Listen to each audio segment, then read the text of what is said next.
Krishna.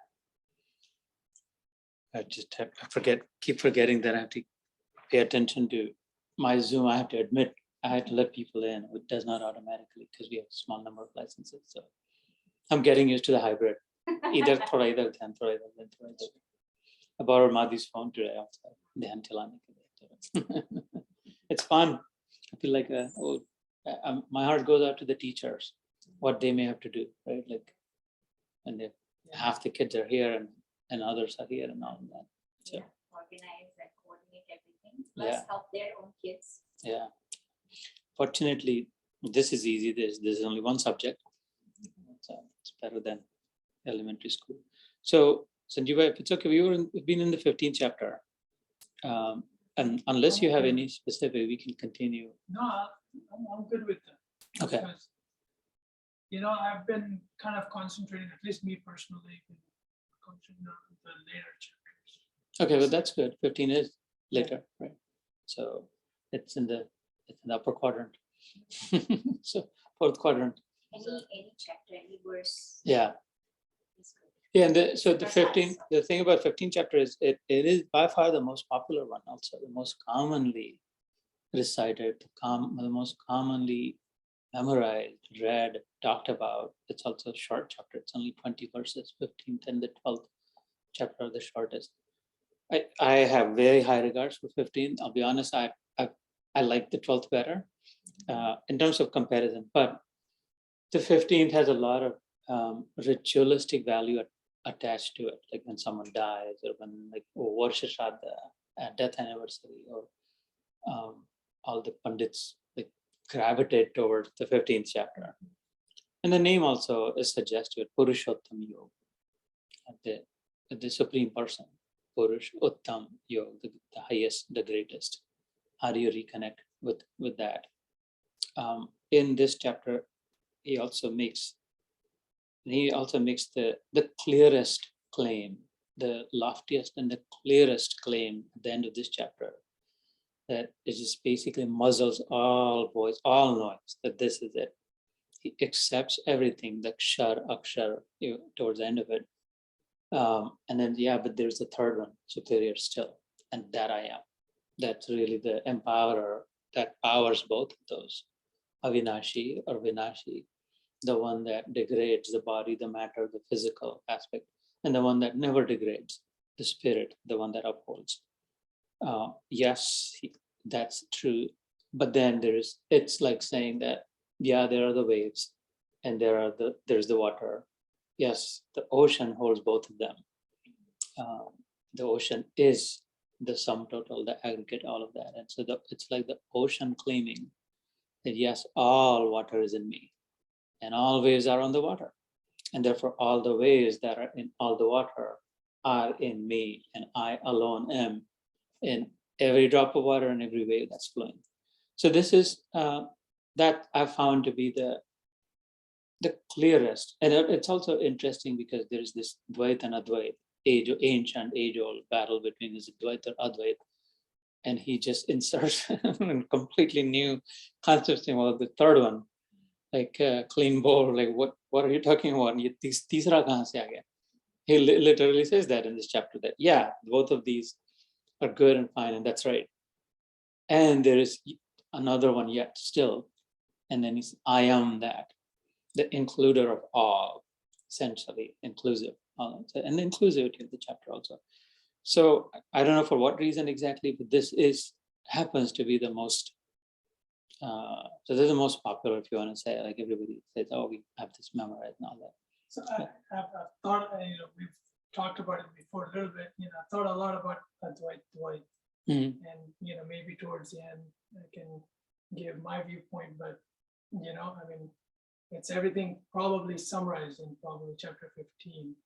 So I think this is a really good chapter for me. Yeah.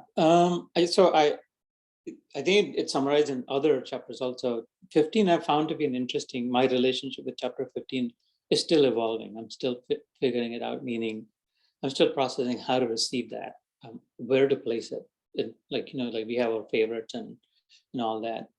Obviously its power is supreme. But it's also, I find it also going at a few different places. Even as such a small chapter, the 20 shlokas only, it still visits a few different places.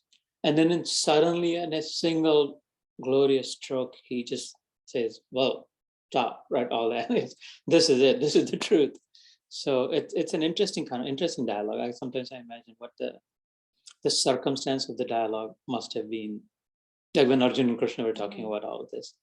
But anyway, so in the last one or two sessions, I think we covered a few shlokas. I believe we've had two sessions on this. One, a lot of it went on decoding the name itself, Purushottam Yog, and then we did like the first shlok, and then the second one we came up to 4 verses. So we can pick up on the 5th one, which is really where some of the deep substance starts also. So that's the good thing, which is why I think it's important. It's good to have to continue that today.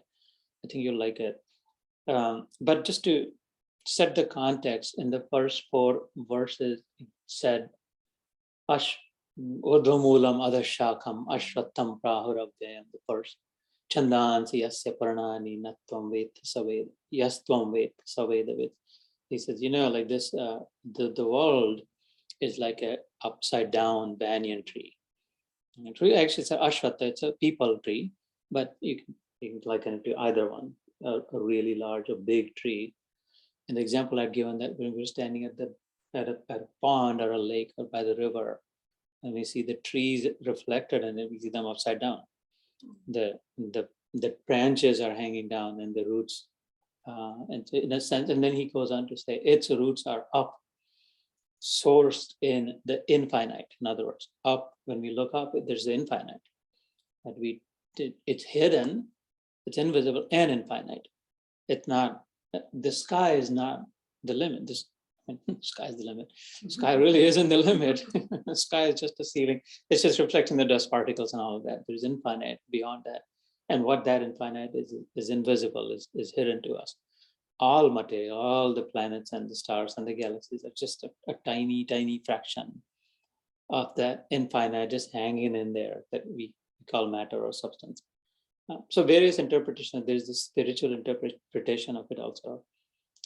And so we visited that already. Urdhva Mula is taproot, is upward. It's sourced in the infinite. It's sourced in the eternal truth. It's stemming from, it's coming from. Adashakam, the branches are spreading downward. Ashwatam Prahura, this is the ancient tree. Prahur is, no one knows how old this is. Avyayam, and it just grows, it never reduces. So this sansar, the world as we know it, scientifically it is said that the universe is ever expanding, right? The Big Bang, the laws of thermodynamics will inform that entropy of the universe is ever expanding. The disorder, scientists like Einstein and Newton said the disorder is ever increasing. Everything is just going apart, not coming together, essentially. And in a nutshell, in the first shlok, it said this avyayam, this doesn't reduce, it only grows. That tree, which is the material manifestation of the planet. The one who fully understands it, yastvam veda savedavid, the one who fully comprehends it as is the one who is known the truth. This was the first verse. And then goes on to describe like what the branches are, Veda, this, that, and our tendencies, guna pravruddha, vishaya pravala, our different tendencies continue to nourish it. Sattvic, rajasic, tamasic, this. So we've gone over that when we did the 14th chapter. Then he says, it's hard to, no one can fully understand this. Even the world, forget the infinite. And so rather than trying to fully understand, fully control, fully regulate, big personalities like Hiranyaksha, Hiranyakashyap, Ravan, Duryodhan, and others, Bali, the good and the bad, they've all tried to really conquer and like suppress all of it, but no one is able to. And even through Jnana, Vishwamitra had tried through Jnana to understand it. It's impossible. The only way to actually asanga shastrena dridhena chitta, the only way to stay detached from it entangles. He says it's like a thick forest. You can only get lost in it. You can never actually come out of it. This tree is so spreaded, this tree of sansar, the worldly matter, right? Who knows how long we've been transmigrating, is janam, and all that. No matter what we amass, no matter how many degrees, diplomas, houses, all that, the forms, there is no end to it.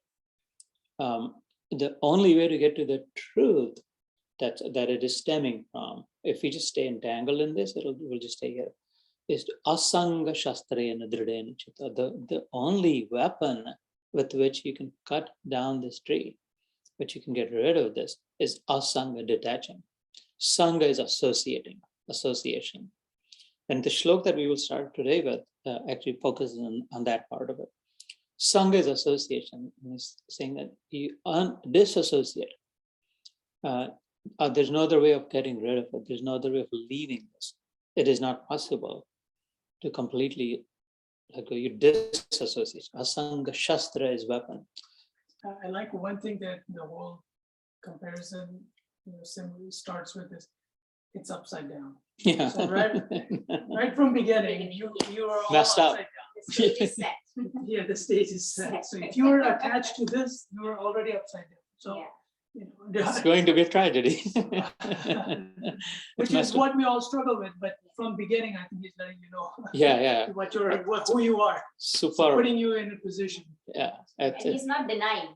Yeah. This is how it is. Yeah. In fact, he's uplifting that this is how it is, right? First, he starts with it. To your point, setting this, I loved it.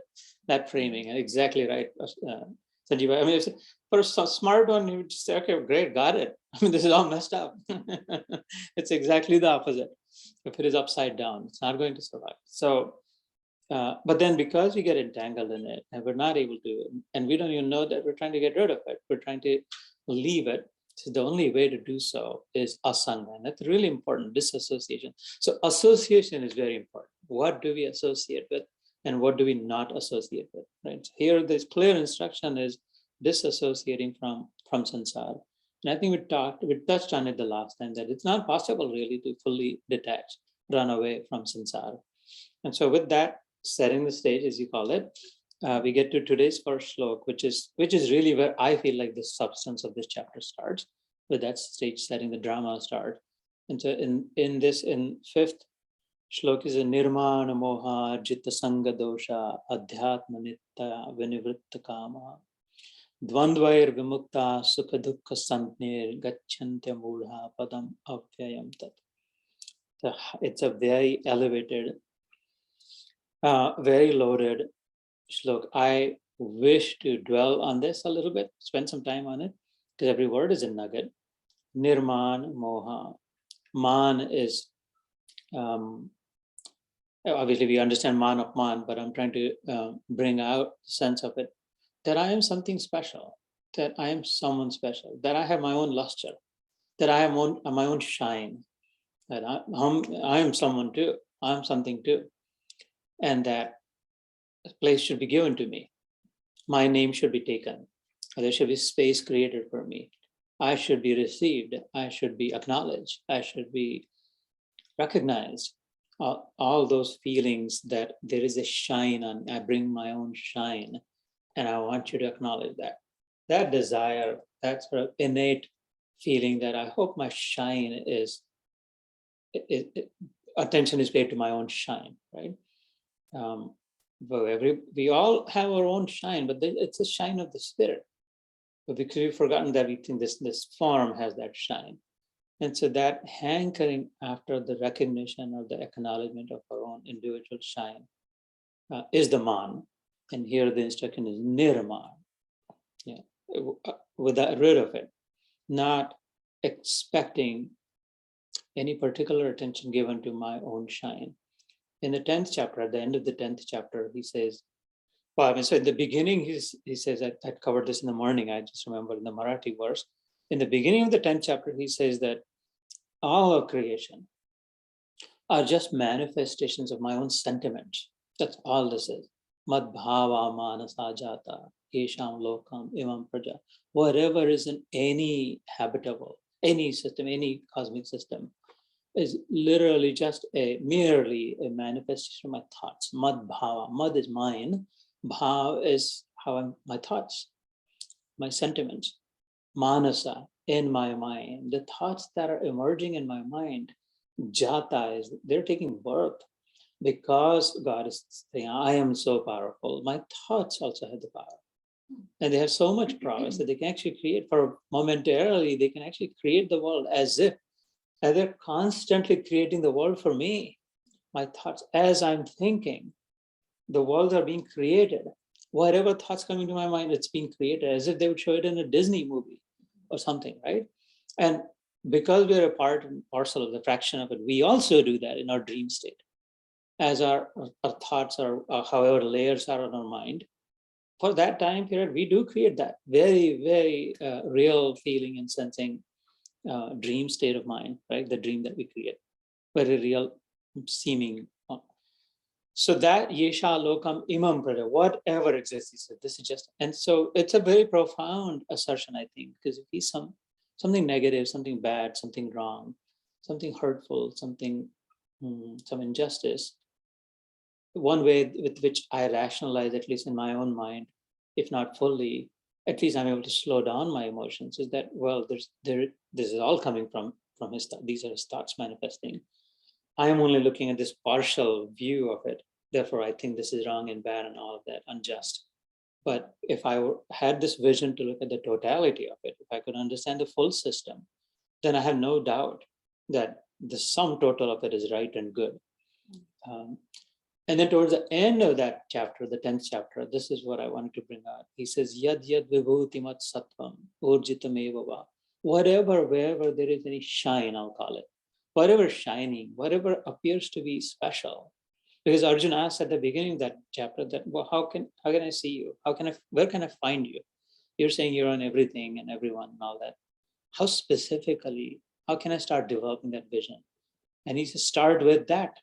When you see someone really beautiful, when you see someone very powerful, someone singing with a sweet voice, someone virtuous, very talented, very strong, very generous, anything that's special, like the shine, right? When we shine the shoes, some part of it, wherever the light falls, it shines. Like, wow, the knobs of the door of mandir, and like we shine, silver, gold, all that. Anything that's shining that draws our attention, that attracts us. He says, start with that shine is coming from me.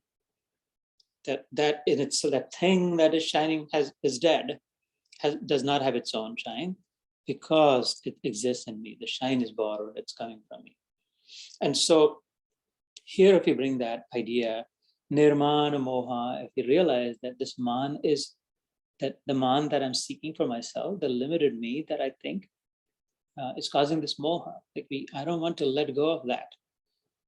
But those who have nirmana moha, gata sangha, jitta sangha dosha.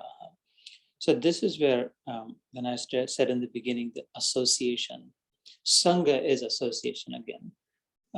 I think we've talked plentifully about association, who we hang out with, and it's not just the person, but the shows we watch and the music that we hear and the food that we eat, all of that, the surrounding, the environment, every bit contributes.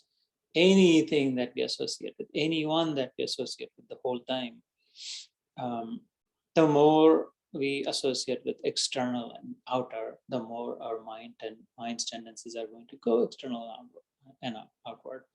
And the more we associate with the inner, the mind's going to settle down in the inner as well.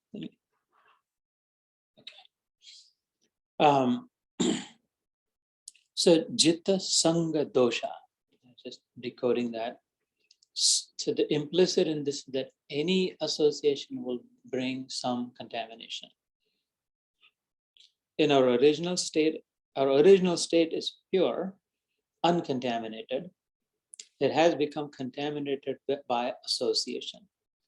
Just like something rust, like when there is rust, accumulates on iron or copper, or its original state is copper or iron or steel, but then stains or oxidation and all of that contaminant rusts it.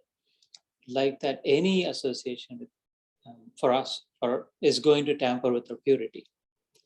And so those who have completely asanga shatina, disassociated mentally.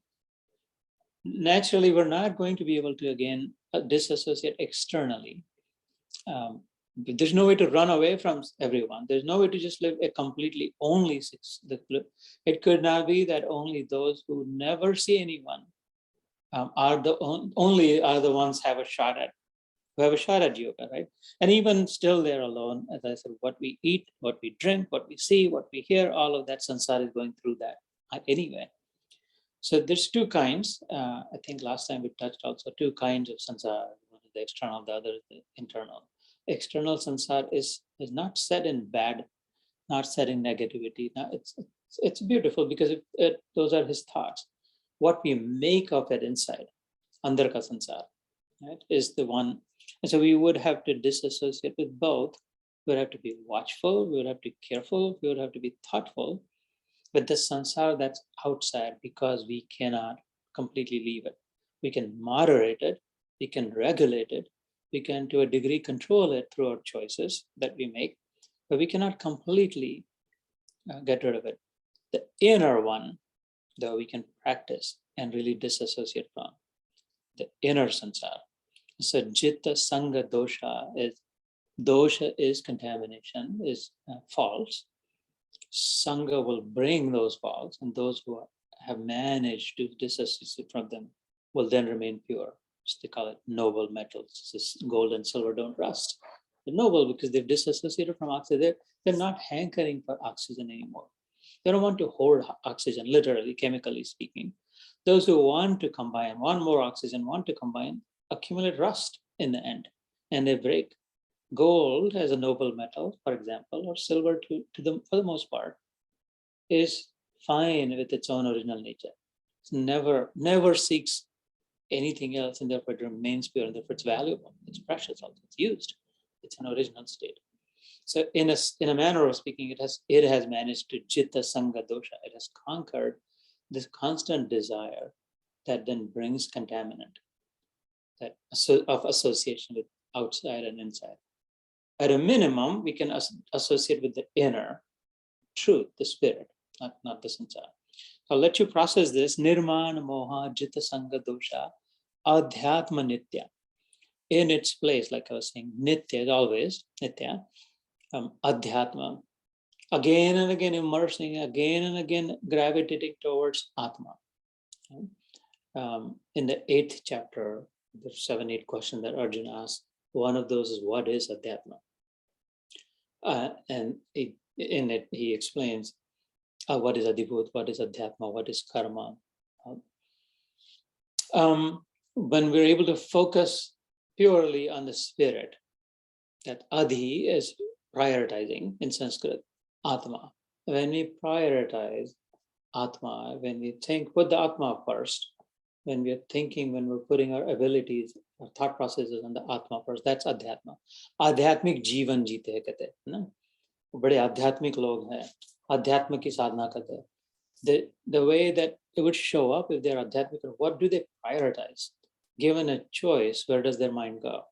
You can see this show or that show, which one are you going to pick? If you can read this book and that book, which one will you pick?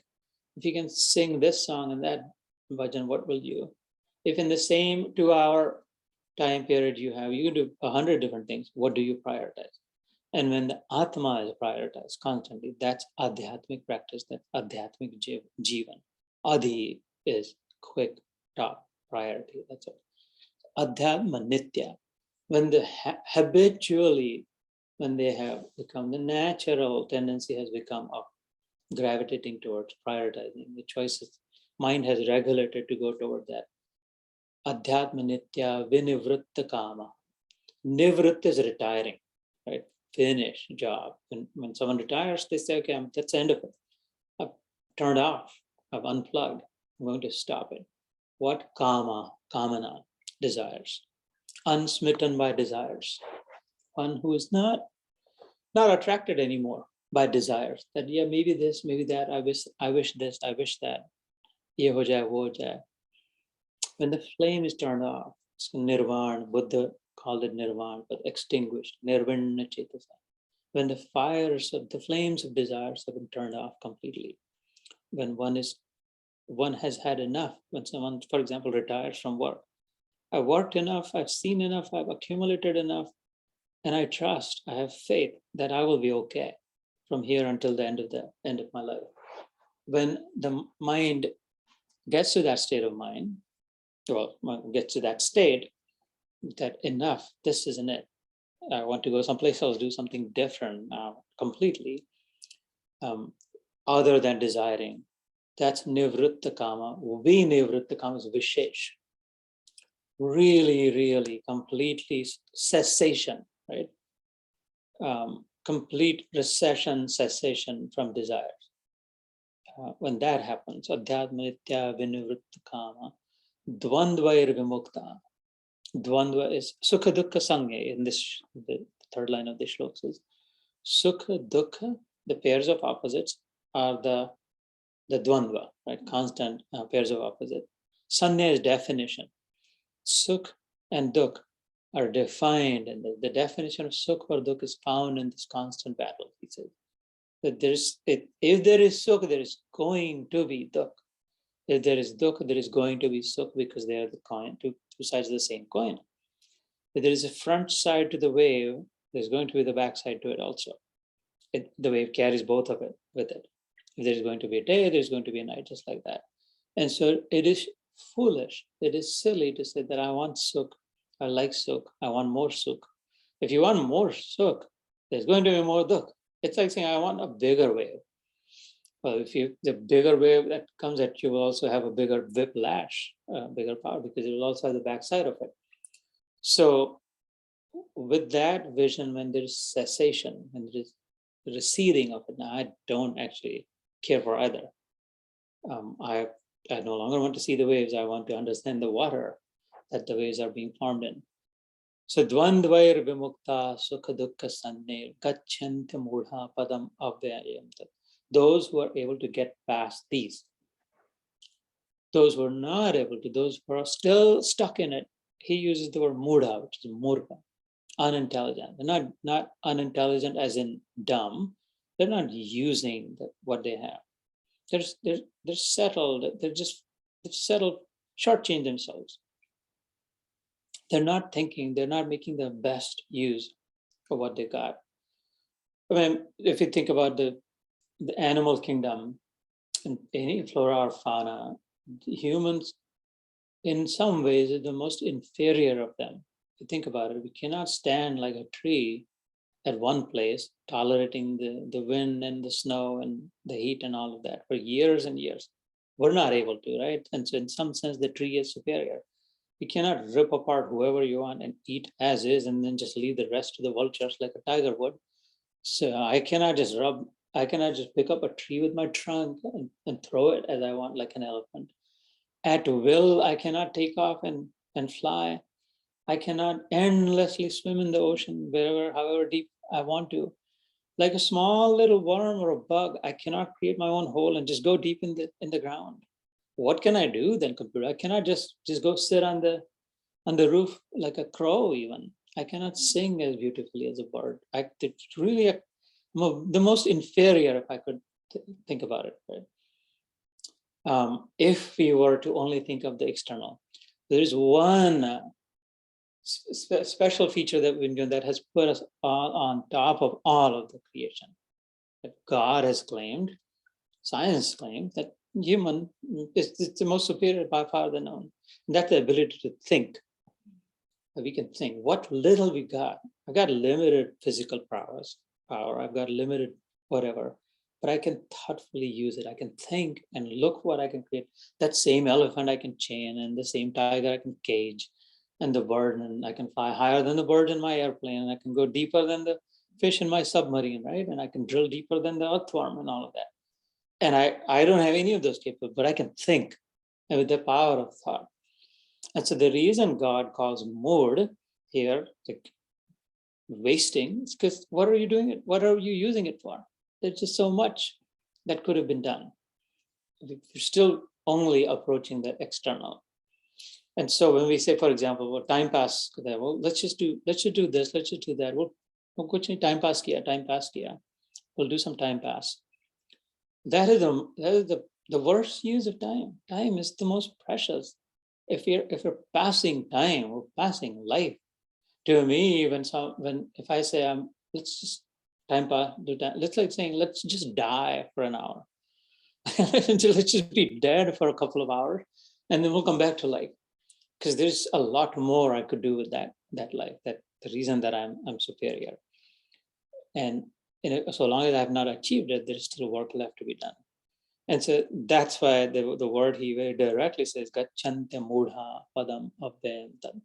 Those who are not, those who have gone past being a mood, those who are now fully using their faculty to become nirman, who have now dissolved their own self-will, extinguish their self-will, dissolve their ego in the totality of it.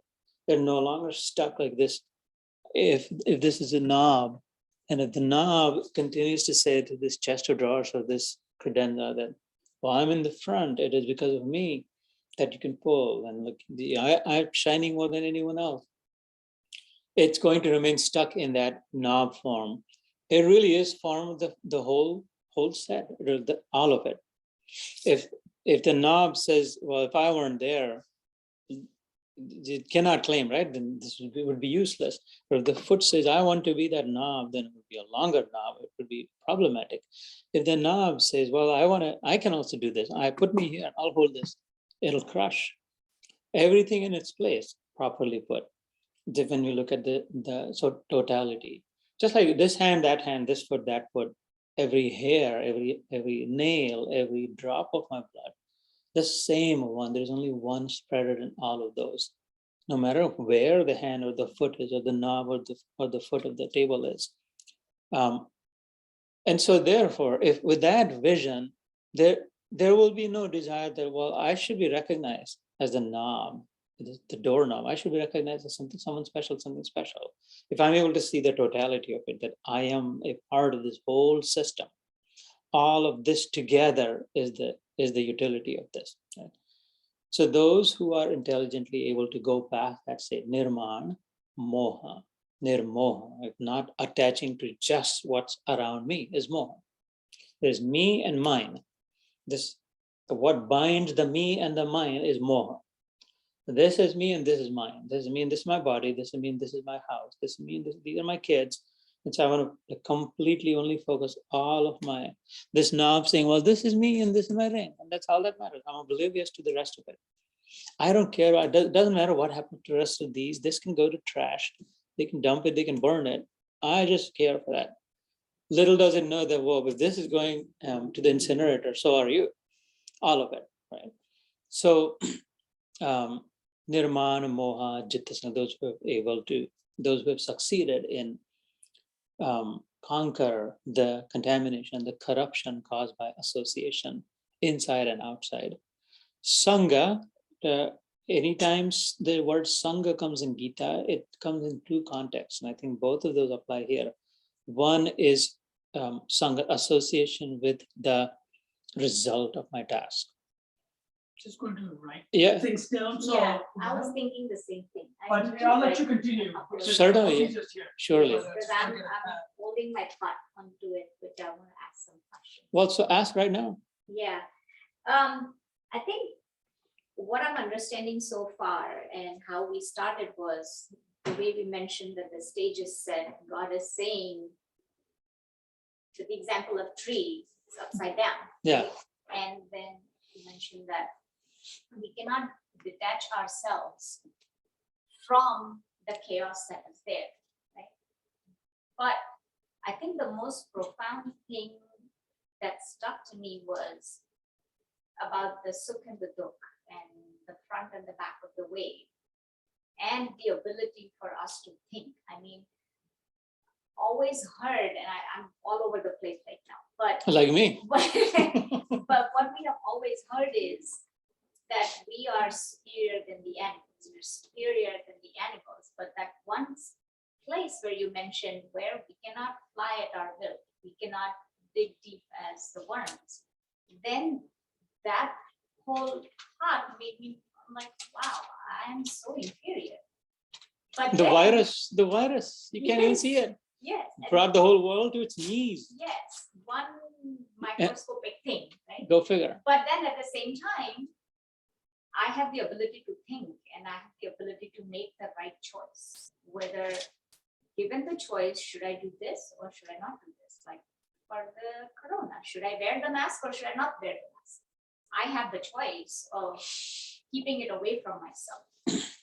So, not the question, but my thought is that yes, there's so much chaos around, but God has made it so easy when you think from that perspective that I have a choice. I have the ability to make it right, to detach myself, to understand what is important, what is not important to hold on to.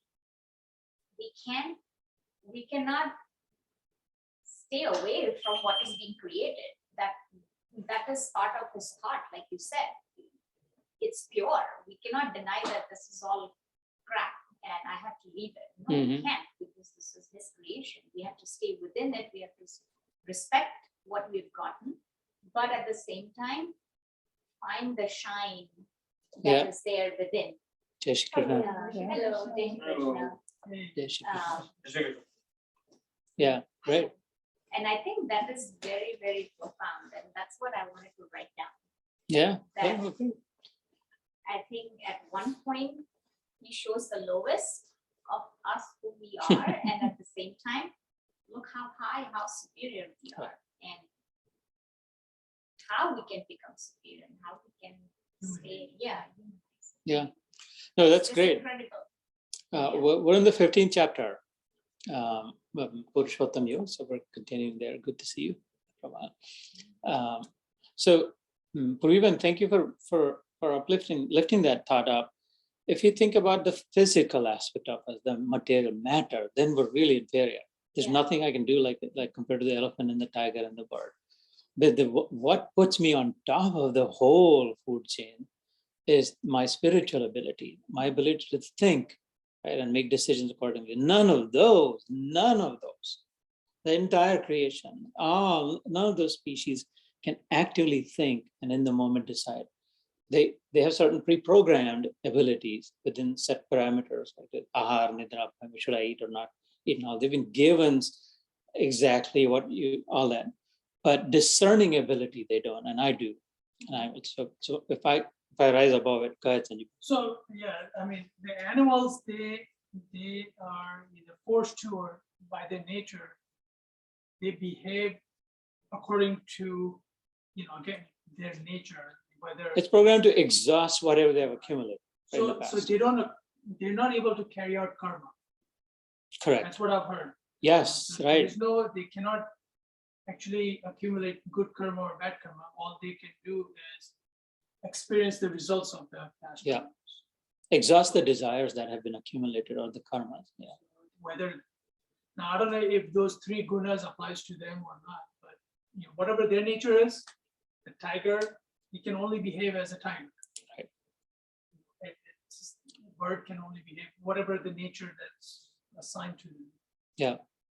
They cannot rise above it.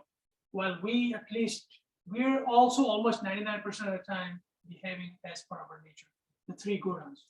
But at least we're able to analyze it and hopefully come out of it slowly. Based on our actions and thoughts. Yeah, we have full control. In fact, right now you're right that 99% we're just at the mercy of the gunas, right? Like I have no choice except in the Gita teaches, yes, you do. You absolutely, and this is what it's saying, asanga shastrena dridena chitva in the 15th chapter, that by using the weapon of disassociation alone will you be able to, a discernment, if you want to call it that, the weapon of discernment, apni vivek ka upyog karke, with the right and wrong, the temporary and the permanent, good and bad, being able to discern that we can detach from it, we can separate from it, disassociate from it also. And you're also right that all other species other than humans are considered yonis for exhausting whatever, like how we take a car and climb up the hill and the engine is hot. Then we just stop somewhere and open the hood and let it cool down. You just don't have a choice. It's just too hot. Let it cool down. Put some water in it. After a while, then we start again. It's like that. All the animals and the trees and like, there's just so much that's accumulated that, okay, God has created many different ways. You just wanted to eat whatever comes that you want to, then come this. You just, this, that, all that. In fact, there's description of association of each yoni with the kinds of desires that were accumulated. Here, I'll let you empty out. Become a tiger, empty out all of your desires that were accumulated. And I give you a break. I promise you, there is no karma that will accumulate by killing the animals that you want. On the other hand, you will also not kill for without reason. A tiger never does. I mean, I don't know if you know, but tiger only kills when he's hungry. उसके बाजू में भी रहा दूसरा तो बिना वजह के नहीं, either threatened or hungry. It does not kill until, no, we won't, right? We keep accumulating. We don't only grab when we're hungry, right? And so, but now we cannot say that, oh, well, poor me, 99%, I'm at the mercy of the gunas. What can I do? I'm just caught up in the rajas gun. They're just pushing me to get more and more and more and different. Sorry, so sad. Not so. God said, stop. You can stop. And you can think. Well, the moment you think, you've risen in your superior nature. The moment you stop thinking, you're at the bottom of the ladder. All other animals have superior abilities. We went through the description of the different species that. And so if we don't use that, if we time pass kare, then that's why I call him Mudha. Like, my man, like, I've given you the best jewel and you don't want to use that, or you want to use it just to time pass, then that's such a shame. I could have just made a monkey out of you and you could have just jumped from here to there if you wanted to go all the places and eat whatever you wanted. Why all this, right? So then you would have no jhanjat, bacche bade karne, palna hai, ye karna hai, wo karna hai. You could just live free life. That's what the desire was. So nirman moha jitta sanga dosha. And again, the moha is that glue between me and mine. This is me and this is mine. What is that attraction of me to the mine? That is moha, and that's considered as ulta gyan. Moha is. It's like I am attached to exactly that which is actually not mine. And I'm not attaching to. I am detached from exactly that which alone is mine. Right? My spirit, my atma, my Bhagavan. उसके लिए जगह नहीं, उसके लिए स्थान नहीं, समय नहीं है, उसको अपना मानने के लिए, right? This is my Krishna, my God, my whatever, my Atma. समय नहीं, इच्छा नहीं, बुद्धि नहीं, उधर like उससे अलग है, थोड़ा 1 घंटे के लिए मंदिर ये वो कर दिया, लेकिन बच्चे, घर, मकान, शरीर, none of this is ours. It does not belong. We cannot keep it. If it was ours, we could keep it. It's a simple test. If it was truly mine, kiski majal, who dare take it away from me? There's nothing I can keep, and therefore it never was mine. Or usko attach ho rahe. So that's, and the dukkha is all arising from that ulta gyan, according to the Gita. So ulta ko ulta seedha kar diya. The dukkha ki jagah pe sukh. That's the promise of the Gita. Atyantik dukkha nivritti. It will be so far. Dukkha will be so far, nowhere to be found. And uski jagah pe atyantik sukha prapti. It will be a flood of joy, constant flood of joy. If we are able to reverse that. And that's where this chapter takes us. For that, the simple formula here, we're in the 5th shlok, nirmana moha jitta sangha dosha. So I was saying that sangha, whenever it comes, the word in the Gita, it comes in 2 different contexts, either guna, association, right? Sangha is association with either the gunas, sattvic, rajasic, tamasic, or with the karmas. Anytime it comes with the word karma, it is talking about the results, the fruit, the expectation rising out of the karma. And so here, neither is specifically mentioned. To me, that means for both. Association with the expectation that, well, I did this much, I'm going to do this, therefore this will happen, that will happen. When we are free from that, when we cut that out, I'm not doing anything ever so that I will get this out of it, or that this is how it will happen. I'm doing this just like a tiger or a bird or a tree, because that's, as a man, I'm thinking that's the right thing to do. For the system's integrity, we use this example. For the doorknob, the knob to stay in its place and to be the best doorknob there can be, to stay tight with it, play its function fully well. Not try to grow into something bigger, not try to take the place of the foot, because then it will go down. Not try to become the surface of the table, because no one will be able to write properly on it. उसने अपने फैला भी दिया. So इसकी जगह, if I have been kept a doorknob, I will become the best doorknob. I'll do my best, right? Not the best. The best is a myth, by the way. When someone says this is the best, that's a myth because that's relative. How do you know that is the best? My best is an absolute because I have a limit. It ends. This is my absolute best. And so when a person, when a yogi lives like that, nirmana moha jitta sanga dosha, so disassociated from the results of the work that I performed in my best possible manner, but also a disassociation from the gunas, not being caught up, meaning watchful. So here's the thing, the expectations are inside and the gunas are the conditionings are from outside. If I associate with party goers, if I associate with those who drink or who eat meat or to gamble or this, that, then sooner or later, Ramakrishna Paramahansa used to say that if you're going to wander about in a coal mine, there's no doubt that your clothes are going to have black stains on it. So don't go to the coal mine, he would say. What business do you have going to the coal mine? You can buy coal only as much as you want from somewhere without having to go to the coal mine. You don't have to. So ऐसे ही the गुणों का संग बाहर से है. Obviously both are from inside and outside also. But कर्मों का कर्म फल का संग inside में है. Association with the fruits of the expectations are inside, right? And the condition, the situation, the circumstances that I pick to choose in. I was saying the 2 hours, you chose to drive here, you chose like whatever 1 hour you get. Easily you could have picked something else, made some other choice, some other song also. Wherever you would go, whatever is happening there will undoubtedly leave some impression on your mind, will leave a thin layer on the mind. And that's the association, the guna, or the conditions. And then the expectations, obviously, from the inside. So, jitta sangha dosha. Sangha me dosha is saying that all sangha will contaminate, corrupt. So those who have conquered that, the purest state of mind is with free from sangha. Sattvic bhi nahi hai, right? Sattvic is also corruption. Sattvic is corrupted. Goodness is also pure goodness. Shuddha sattvic kehte hain. Ab hamari sthiti ko shuddha sattvic kehte hain. Sattvic is not the best. Sattvic is better. Sattvic is good, but sattvic is not pure because what corruption is? It limits us into thinking that this is it. This is how I want to be. This is me. I only want to eat this. I only want to read this, that. Those who don't are wrong or bad or this, that. And it's sort of put us in a box. Or that I want to do good for this community. Yeah. Or I want to do it for this nation. I'm so patriotic, I want to do it for this nation. Still there's a limit. Or maybe broader, I want to do it for this race. Yeah. A little bit broader. You're still limiting. Ultimately, if you want to do good, you're still attached. Yeah. And it's stratifying. Layer pakka kara ki I, however big, but limited, finite. When in fact I am, the pure state is infinite.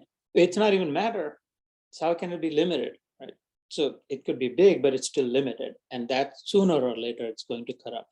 The biggest empires have fallen, right? The Rome, the biggest castles have crushed and crumbled. Biggest nations have been broken. Big doesn't mean much any longer. So it still is finite. Isliye corruption ka, dosha ka, jitta sangha dosha, adhyatma nitya, and the reversal of that, again and again gravitating towards adhyatma. And we talked about what that is. Vinivritta kamaha, getting rid of expectation, unsmitten by desires, motive free, personal motive free, becoming motive free, agenda free. Not because I want this to happen, because I think this. If I have a piece of paper and roll it into a small like a telescope, and I try to measure the sky with it, I try to see the entire sky. There's no way. Just as I want this, I think that, to say that this is right, is like trying to completely see the whole sky through this. If I see this, I've left everything else out. Okay, well, I'll see this, but then I've left everything else out. If I see here, I've left everything else out. There's no way, no matter how much I keep doing, even if I do, I still see what's, and we talked about how the sky is not the limit, right? We were still seeing the limited because there's the unlimited behind that. If I want to measure the ocean, I'm like I'm going to measure the ocean. It's impossible to do that. As it doesn't matter how broad, to your point, how big, it's still limited and finite. इसलिए and then we talked about dvandva vimukta sukha dukkha, the two dvandvas of sukh and dukh, and that's where you brought it back. Gacchante mudha padam avyam. Those who are, all of those who are indulged in this, he calls mudha. And the rationale for that was, I've given you the best gift, the ability to think, which has made you this most superior, complete game changer, boss. Oh, Kalka football game, Kana was telling me someone did something stupid and then he just threw it in, right? Like, so what just happened? As the complete loser, the most loser species. He gave one gift and usko fake like on top of the world. Yeah. And usko tum time pass karna chahte ho, Bhagwan ke time pass kar rahe. You might as well be dead. And we were saying कि 2 घंटे time pass करना है, like 2 घंटे मर जाना, बाद में फिर से जीता हो जाना. Like this is what you cannot achieve with what we have, with the ability to think, with the power to think. And there is so much to be achieved. Our job is not done until when we become one yogic state of mind, until we realize our oneness, until this thing is realized that I'm not just the doorknob, I'm like the entire, I have a reason to be, I'm part of the system. And I want to be the best at that, right? Until I have now dissolved my ego, my finite, my limited. This is a very important concept. If you do dhyan, I'd really encourage you to think through this. That how is it that I'm emerging as me in the whole system as me, but how in truth it's, if you're able to dissipate and dissolve the me into the whole, that is reconnecting, that is connection, that is yoga. When he's saying, it says yoga is connecting. If I remain myself, then it is in a way disconnected. But when it realizes that it's continuous, the whole, right now it's emerged out, therefore I feel like this is the nose. When the nose realizes that because I'm sticking out here does not mean I am just this separate. In me, it's the same one who is experiencing, isko hurt hua to, isko bhi hurt hua to, isko bhi baal bhi khiche to, nakhun bhi kata to, idhar pin ko prick kiya to, that same one. And so internally, I am that. Externally, I might be looking like a nose that's sticking out. But in truth, internally, I am that single same one that's experiencing all of it, anything, anywhere.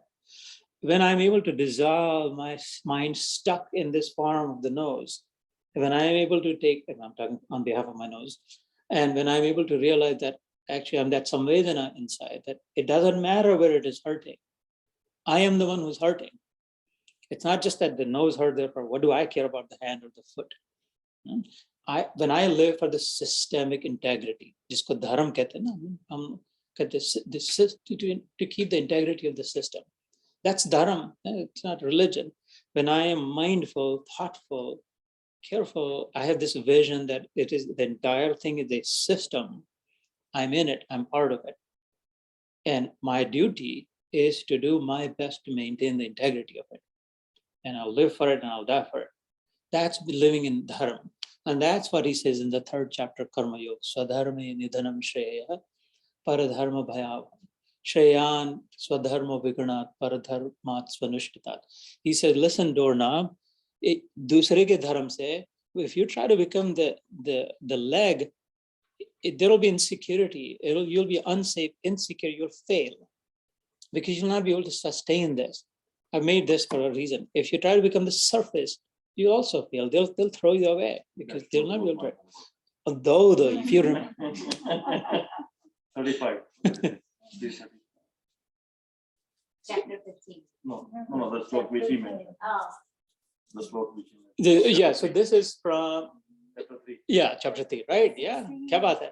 Sahi. But if you remain the, मैंने अभी तक अभी mood का है लेकिन अपना private word नहीं use किया.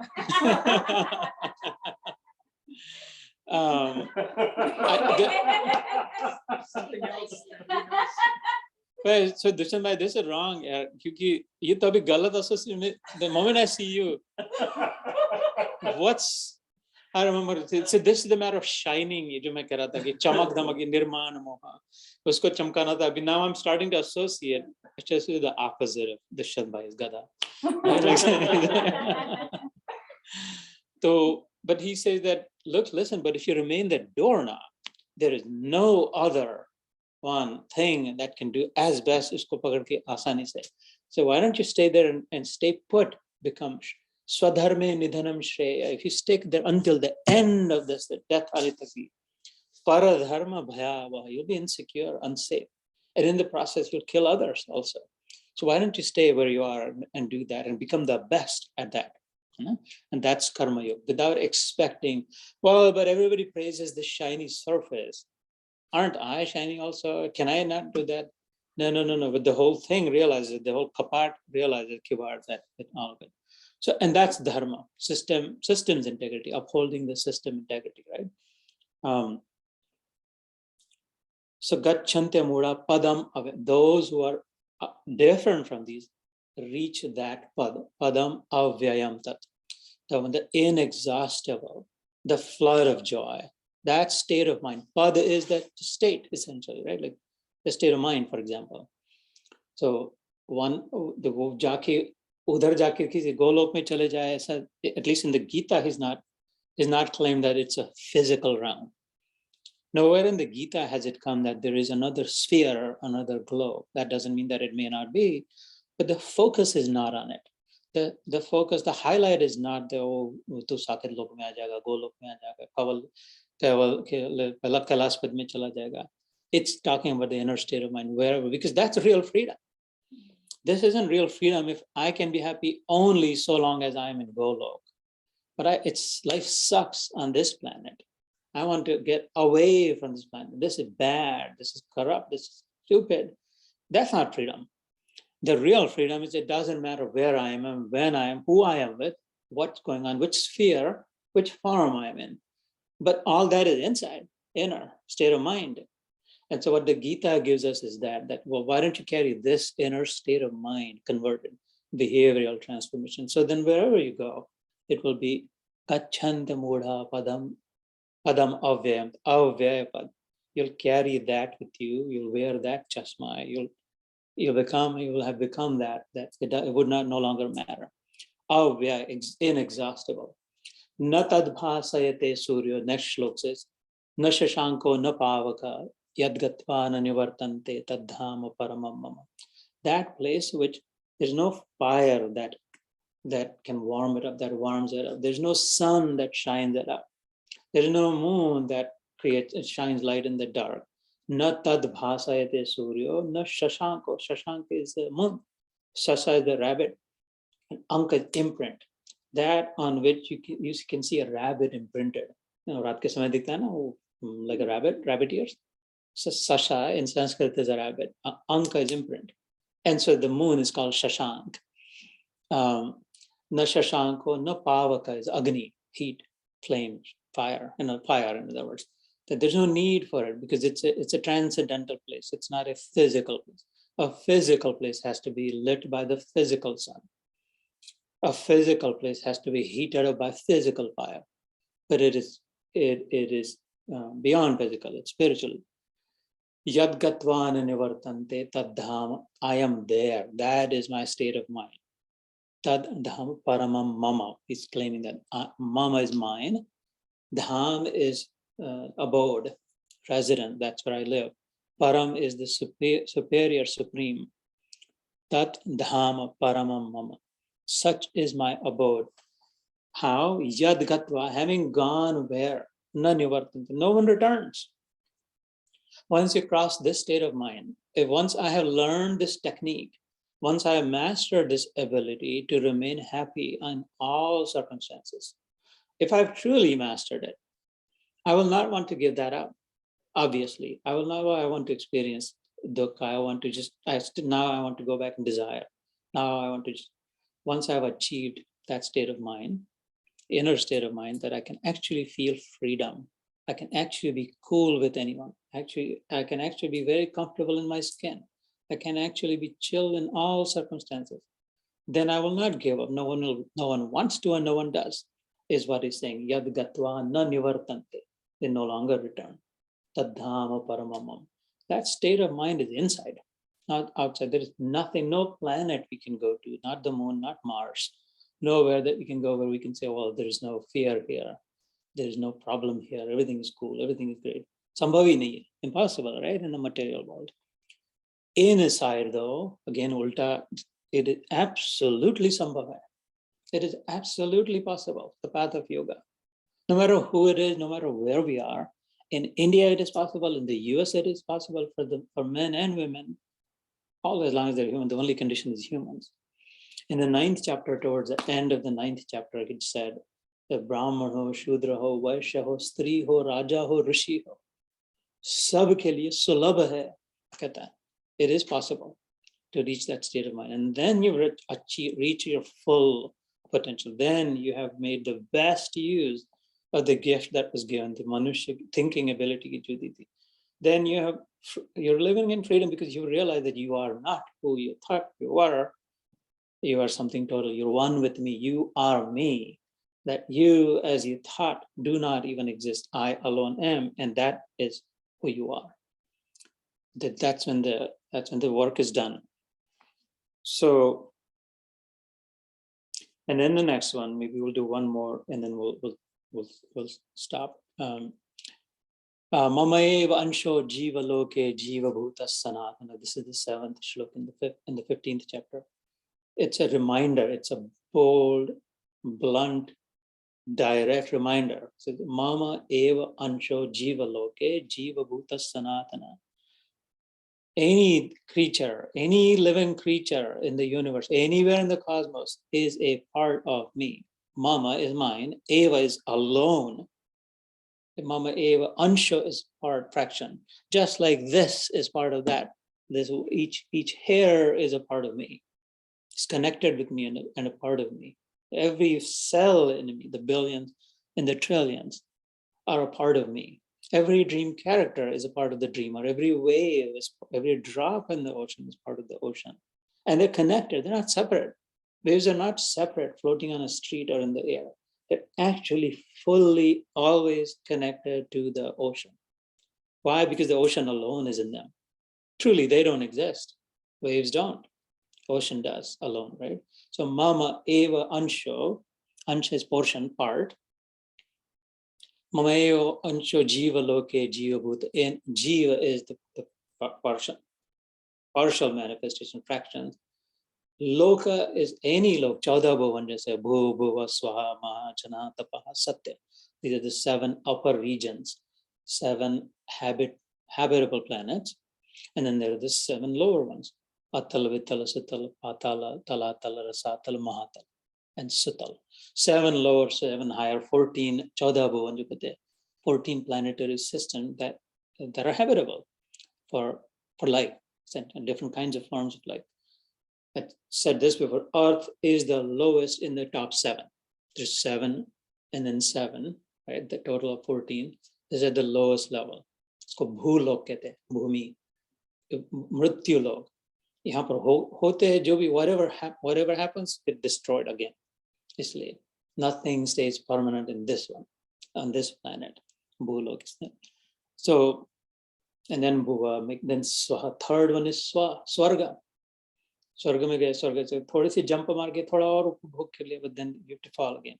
ऐसे कहते हैं ओम भूर भुव स्वाहा महा, महरलोक, जनः तपः सत्य. Satyalok is Brahmalok, Brahmaji, Brahmalok. That's also physical manifestation. The creator, the chief engineer, the chief architect of the cosmos is also physical. This came in the 13th chapter. Kshetra Vibhagya did that even he and that planetary system has a lifespan. It's hundreds of millions of times more than ours, but still finite. And the Gita is just so scientific, so rational. If it is finite, it's useless.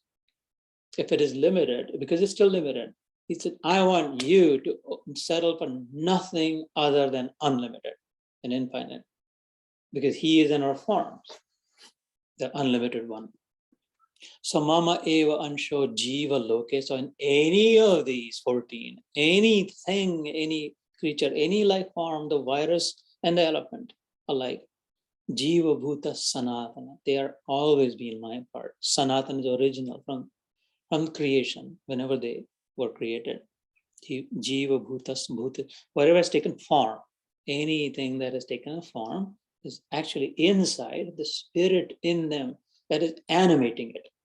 हाथी तो मैं पड़ा रह जाएगा, मर जाएगा तो some tiny spark is animating it. How wonderful it might be. इतना बड़ा हाथी, इतना बड़ा गेंडा, इतनी बड़ी whale, some tiny spark, something. It's, कहाँ से, where am I getting all this energy to get up and move and all that? That spark is animating it temporarily. So that those sparks are my sparks. I'm spreaded in everyone. Through those sparks, all in the form of energy and information. Every atom, every molecule, every electron, every subatomic particle, every particle, energy and information. There is nothing that exists that does not have energy and information. It's impossible. Existence is not possible without energy and information. Neither is tangible. Neither can be seen. Neither can be touched, neither can be wetted, burned, right? Eaten, nothing. Energy or information, they're both invisible. Together, energy and information is that spirit of Atma. That is what animates it. Electrons revolve, rotate, all that because they have that energy to revolve. And they have the information, they have the coding, they have the programming in it. This will be your orbit, this is how you'll go, in this direction, this, that. And perpetually, in fact, permanently they do that. And so it is the entire cosmic system also. So there is the thing called electron or the proton, neutron, atom, molecule, and all that physical matter, that's dead. But when that energy and information combination animates it, it lifts up and starts to do its work. And so he's saying that anything that has taken a form is but a part of me. Mama eva ansho jiva loke jiva bhuta sanatan. That means you and me. Main important practical application of it really is, beside the entertainment and the amusement, the useful part is that you and me and us, right here, right now, we sing Sanatan forever. So right now, in this moment, right here, right, you are a part of God. He is animating you. This body is dead and taken to burn when that animation stops. But right now it is being animated. It is looking through the eyeballs. That spark, that God alone is looking through the eyeballs. That God alone is talking through using the voice box. That same God alone is listening to the drum beats of the eardrum. All that. That same one experiencing all of it, like I said in the 10th chapter, like he says. So I suggest that you think about the profundity of this truth. That what is going on in our lives? If Bhagwan jiske liye karte ho, if he is with me right here, right now, at all times, he alone through me that I think I am is experiencing everything that I'm experiencing. What am I feeding him? What am I showing him? I have a choice. He's given me the ability, the best. He's made me the best. He says that in the Bhagavad. I've made humans the best on all 14, even the upper region. This one on this planet is the top of the top notch. Because through this one, I can really experience the full diversity. Others are programmed. Swarga mein jayenge wo to bhog ke liye. Again, they'll exhaust all their good. Narak mein jayenge, they'll exhaust all their bad accumulated. Either prani jo banenge, they'll just exhaust their neutral, useless, whatever their desires for. Khate raho, khade raho, baithe raho, jo bhi, nachte raho, kudte raho, udte raho, तैरते रहो, जमीन में घुसते रहो, बाहर निकाला फिर से घुस गया, करते रहो, बस जैसे जैसे अकल उधर ही जाए. Once you're tired, then you're dead, you've exhausted. I've done you a favor, God said, you will not accumulate because you ripped that other animal and ate it. That's okay, you're programmed for that. But when you evolve, when the spirit evolves, Evolution is not of the body. I disagree with Darwin. It's this evolution of the spirit. The cumulative evolution of the spirit through enlightenment. This, the final step will be in the human form, and you'll be able to decide what kind of experience do I, God, want to have. Do I want to experience good or better? Yeah, but then one can argue, right, when they are doing something wrong, then one can argue that the spark in me or the God in me is basically making think to gear towards that. Then is that right? Nice. Is that wrong? Right? One can Not argue only that. one can argue, Yeah. many do argue. Yeah. So then how do I get myself out of that? How do I distinguish? Yes, I have the ability to think, but then one can get stuck there that, well, Yeah, Bhagwan hai, Bhagwan karwa raha hai, most you know. people, most, So how do 99%. we practically take ourselves out of it? Yeah, And especially, thank you for this one, because if that person who is doing something wrong, according to me or close to me, I can probably teach or tell myself to ignore it. But that person is something very close to me, connected to me, then I cannot just say, no, do whatever you want. And then that correcting mode or teaching mode comes in, that you are doing wrong, you are wrong and I'm right. Thing comes out. Yeah. So how? My question would be, how will you stay away from it, or how do you teach yourself that this is part of living, this part of society that happens, should be understandable that way, that not take any action or do not Should get be involved. allowed. So should be allowed, or is that Allowed, part of their karma that they're going through it, so I shouldn't interfere? Or is it my karma to stop them and Stop them. teach them and all? Yes, yes. And that's where do you take action? Right. Stand up and take action, or where do you, Stop or stay away from it. yeah. which So- part am I the Sabha, or which part am I the Arjuna and Krishna? Go on, get up and take action, or just sit quietly and watch Draupadi being danced. Yeah. That's- Yeah, no, I mean, that is the question, and it's a common question, and it's the right and the good question. The crux of that matter really is covered in the 14th chapter, so I'll address it a little bit, but the whole chapter is about that, Gunatraya Vibhagyo, the one before this, that how do we decide, the short answer, if you really think about it, and in the Gita suggests that think about those three gunas, the association. Am I thinking like this because of who I'm associating with right now, or what association I have, what conditions, thank you, Sanjeev, what circumstances I am in? Is this truly the right and the best thing to do? Do I truly not have any control? Some people say, oh, I don't have any control. What's the point? So, but if the answer is that truly I have tried, do you not know what is right or wrong? Do you really not know what is good or bad? You do or don't. If you do, then that's good. Then there's no problem. Then take it further. But if you don't, then there are scripture, there are gurus, there are other ways to learn about what is right and wrong and good or bad. And according to that, right, according to our original nature, Jesus Christ, for example, gave a simple formula to his followers: do unto others as you will have them do unto you. Would you like that to be done? Exact reverse agar ho gayi position. So jo jaisa kare. Is that what you would advise? Whatever you're doing right now, you're thinking, oh, I'm gonna. Would you let your daughter do that? Would you advise your daughter? Would you say, listen, this is how you should be, the way I'm being right now? Or would you say, no, I don't have a choice because I'm caught up in the gunas? But that's not how I want my daughter to think or be, or my son or my brother. I want them to be different and better. Oh, so something there's something better. What do you mean by that? Something better, something different, something Where is superior, that something better higher? coming from? That's relative to me, right? That's based on my perception and my understanding. What seems right to me, how do I prove to stop the other person from doing wrong? Yeah, I mean, so this whole business of other person is a big mess. First of all, there's just no solution to it. I don't want to do mumbo jumbo, and I don't want to try to try to concoct some solutions that are not there.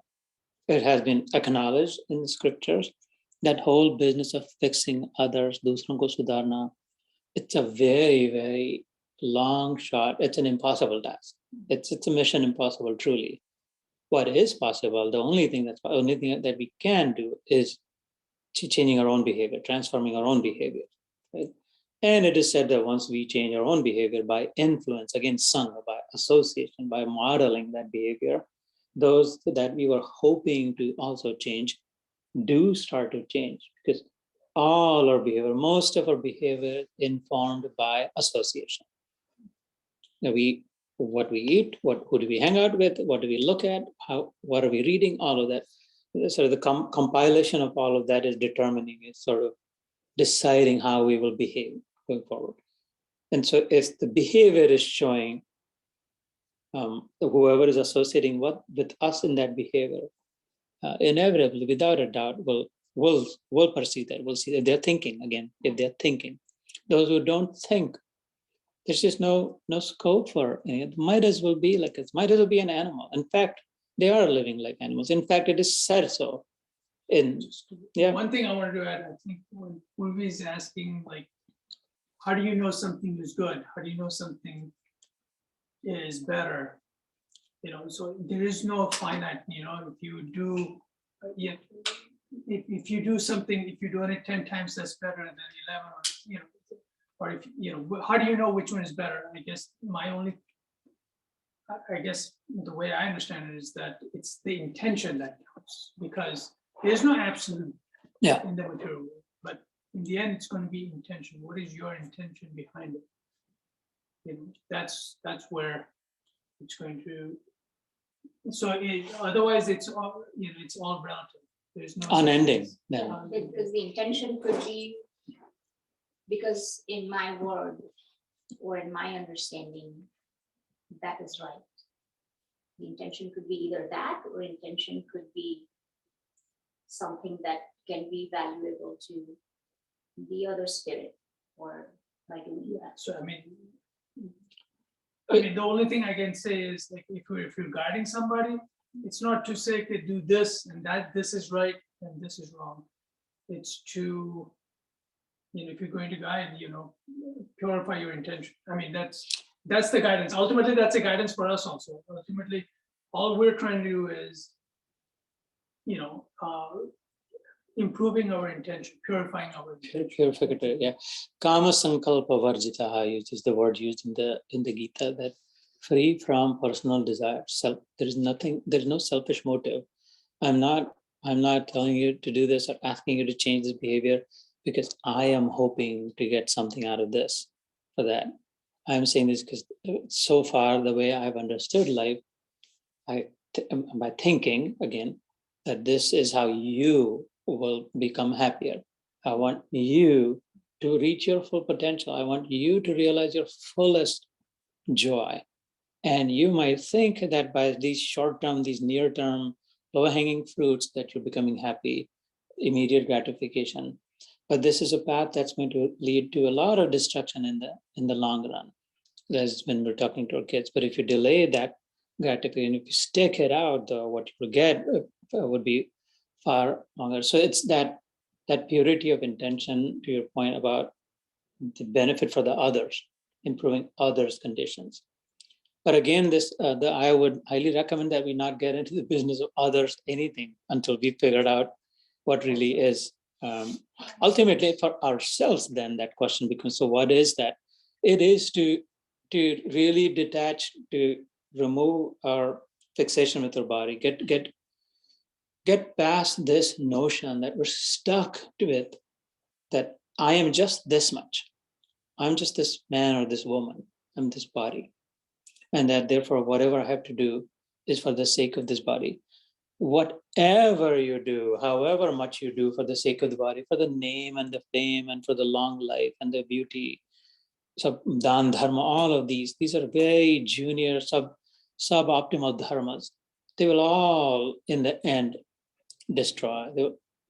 But you have to transcend that I am not that. I am the carrier, the holder, the empower. I am the spark within that is enabling, that's animating this.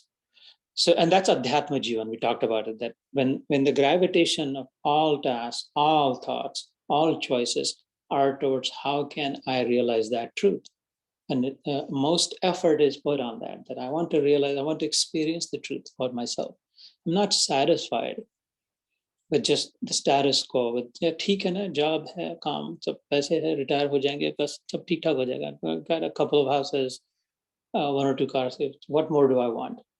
That is the biggest injustice. That is the greatest misfortune that a human has drawn upon himself or herself. Because in this alone was the possibility of God in you to realize that it is God. And that God in you has shrunk to this mortal form that, well, I can stay as long as this doctor can keep me alive and this, that, as long as I have the money. After that, I'm going to die. I don't know where I go. I don't know what happens to me. I also don't know where I came from. Why this? Why this house? Why these parents? Why these children? What?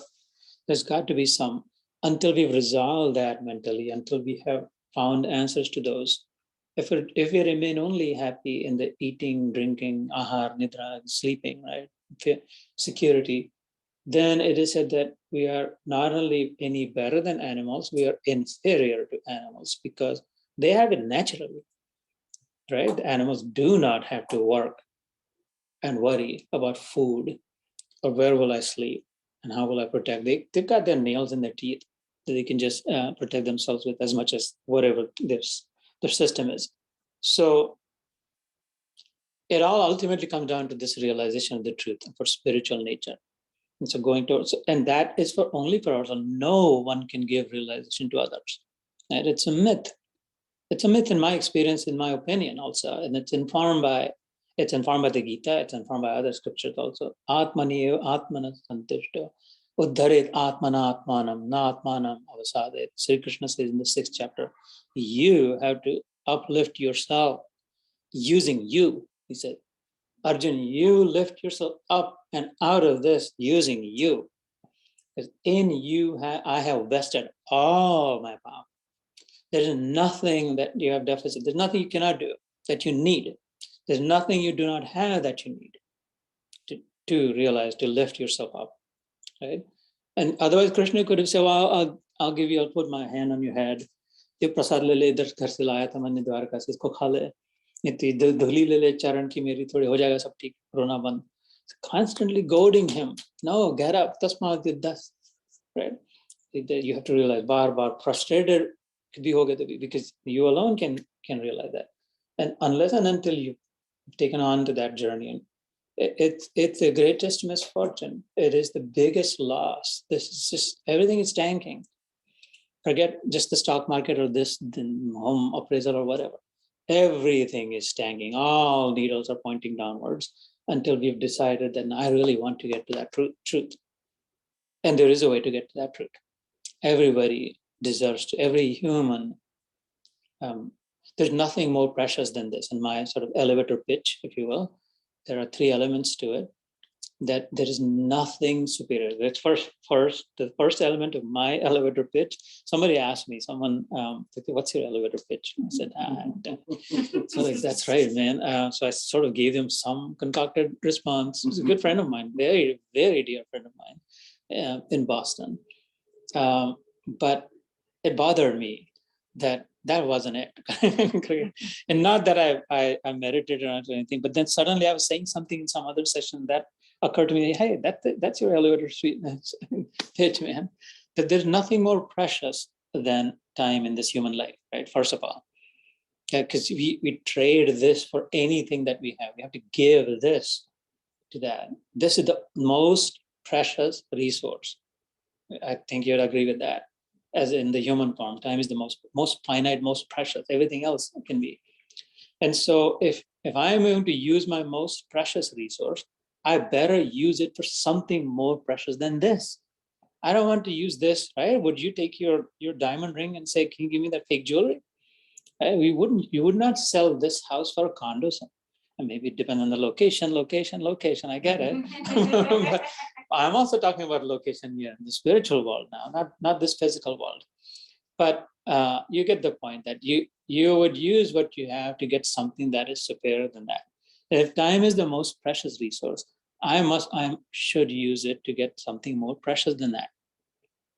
And that is the spiritual, that is the experience of the spirit. That is the experience of my original nature. So that's one aspect of it. The second is that I've realized, this is my own realization, my personal experience, that everyone deserves it. I actually searched and looked and thought very deeply, including my enemies. Once upon a time, I had enemies.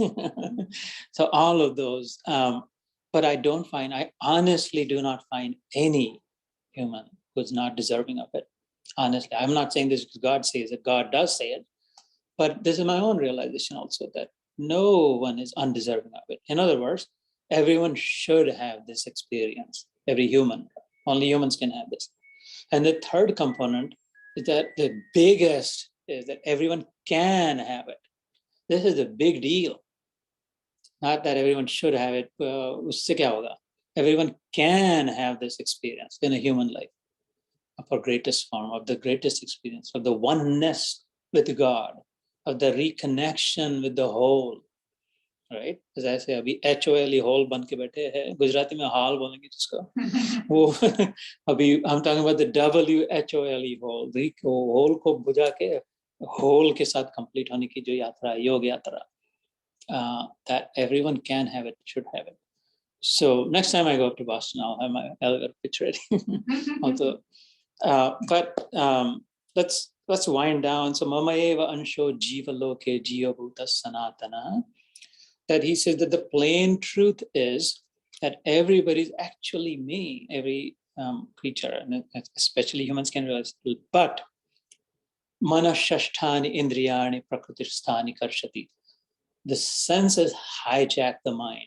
The mind can be stilled through the hand, right? Sit still and know that I am God.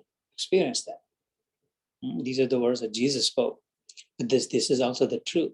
Sit still your mind. And your inner voice आएगा, वो कह रहा है, I am God. And know that I am God. That inner experience, the sound of silence, that voice of the Atma. If the still mind can experience the truth right here, right now, immediately. But the problem is that the mind can never sit still because the senses, there's 5 of them, any one of them, later on in this chapter, he says, any one of them is powerful enough to hijack the mind perpetually. There's 5 of them. ये देखे वो देखे ये सुने वो सुने ये खाए वो खाए, right? इधर जाए उधर जाए, इसका देखे उसका देखे, और अभी तो, and every one of them have 1,000. खाली आंखों से देखना है तो there's just so many medias and all that. So the mind has been hijacked as far away from me, the truth, as possible by the senses. Otherwise, if it can be brought back, the realization is right there that, oh my God, I'm a part of God. I'm not this man or woman. I'm this God in my form. I don't exist. That doesn't mean that I am God. It means that God is me. It doesn't mean that the wave is the ocean. It means that the ocean has become the wave. The wave has not become the ocean. The ocean has become the wave. My dream character is not the dreamer. The dreamer has become the dream character, right? The jewelry is not the gold. Gold has become the jewelry. So Aham Brahmasmi is okay. Namaskar, it's far superior truth is that God is in all the different forms. Himself or herself has arrived in that form. So if the mind can be still, he says, too bad if it was not hijacked, the realization would be that it's really me. Then who are you going to fight with? Who are you going to argue with? Who am I going to be angry with? Who am I going to be jealous of? Who will I fear? Who will I be afraid of? Who will I want to hide from? Who will I avoid? Who will I favor, prefer? किसको चिपकेंगे किसको जब दिखाई देगा सभाओं में वही है तो. In other words, the खेल खत्म. Yeah, that's like the game over, essentially game over with that realization, because then you see the oneness. That's when you're connected with the whole. That's when this knob has realized that I am at this the whole of this is that. So we'll stop there. Do you all feel like doing that, or just want to get into some reactions, some more conversations? It's entirely up to you. I think. Yeah, that's good then. Yeah. Okay. Yeah.